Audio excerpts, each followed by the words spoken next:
भगवान नाम की महिमा। एक बार की बात है, बैकुंठ लोक में भगवान विष्णु के पास देवर्षि नारद गए और भगवान से जिज्ञासा प्रकट की कि भगवान, मैं आपकी नाम की महिमा जानना चाहता हूँ। भगवान ने कहा, मेरे नाम की महिमा जानना चाहते हो तो मृत्युलोक में जाओ और किसी कीड़े के सम्मुख मेरे दिव्य नाम का उच्चारण करो।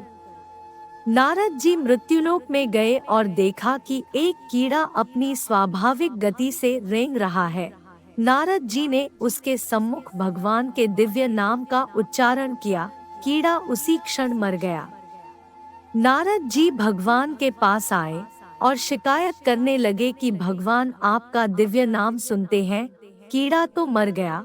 भगवान मुस्कुराए और कहा, मृत्युलोक में पुनः जाओ और वहां पर फूल पर तितली बैठी होगी, उसे मेरा नाम सुनाओ। नारद जी मृत्युलोक में पुनः गए और देखा कि एक फूल पर मस्ती से तितली बैठी है। उसे भगवान का नाम सुनाया, वह नाम सुनते ही मर गई। नारद जी इस घटना के बाद फिर भगवान के पास गए और बोले कि आपका नाम तो सुनते ही तितली भी मर गई। भगवान ने कहा, कोई बात नहीं, इस बार किसी हिरनी के शावक को मेरा नाम सुनाओ। नारद जी मृत्युलोक में फिर गए और देखा कि एक नर हिरण और मादा हिरनी के पास छोटा सा शावक खेल रहा है। नारद जी सहमे सहमे कदमों से बच्चे के पास गए और उसे भगवान का नाम सुनाया। नाम के सुनते ही हिरनी का शावक भी मर गया।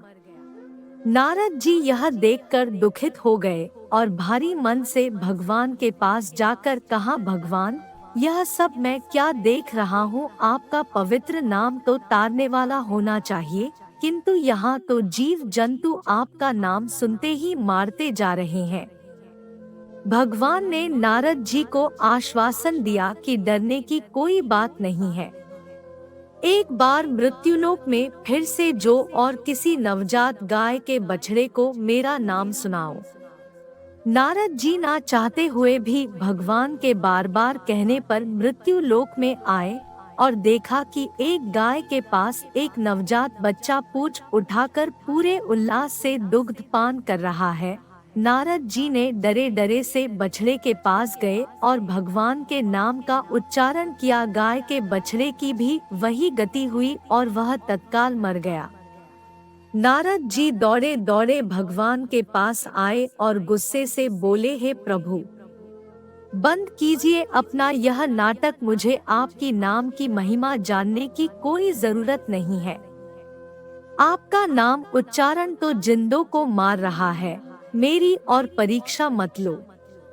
भगवान ने कहा, शांत हो जाओ ऋषिवर, एक बार मेरे कहने पर मृत्यु लोक में फिर जाओ और इस बार जीव जंतुओं पर नहीं मनुष्यों पर मेरे नाम का प्रभाव देखो।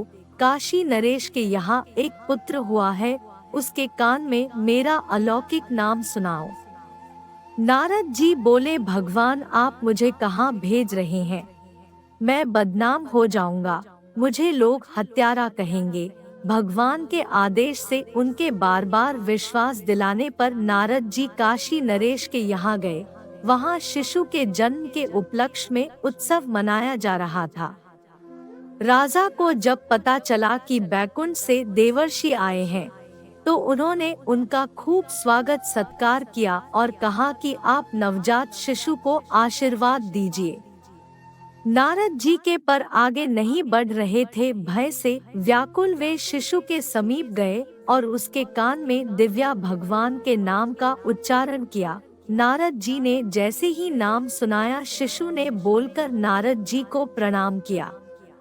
नारद जी अत्यंत आश्चर्यचकित एवं गदगद होकर बोले कि बालक, तुम कौन सी शक्ति से बोल रहे हो? उसने कहा, देवर्षि, क्या आप प्रभु के दिव्य नाम की महिमा एवं शक्ति को नहीं पहचानते हैं?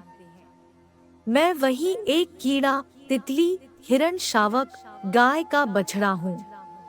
प्रभु नाम के महिमा से मैं सहज ही अपनी शरीर को त्यागता रहा और आज मैं मनुष्य योनि में जन्म लिया हूँ। यह सब प्रभु की दिव्य नाम की कृपा है। नारद जी के सब संशय दूर हो गए और उन्हें प्रभु नाम की अलौकिक शक्ति का ज्ञान भी हो गया। यदि यह कहानी आपको अच्छी लगी हो तो प्लीज आप चैनल को सब्सक्राइब और वीडियो को लाइक कर अपना योगदान दें। जय बजरंग बली।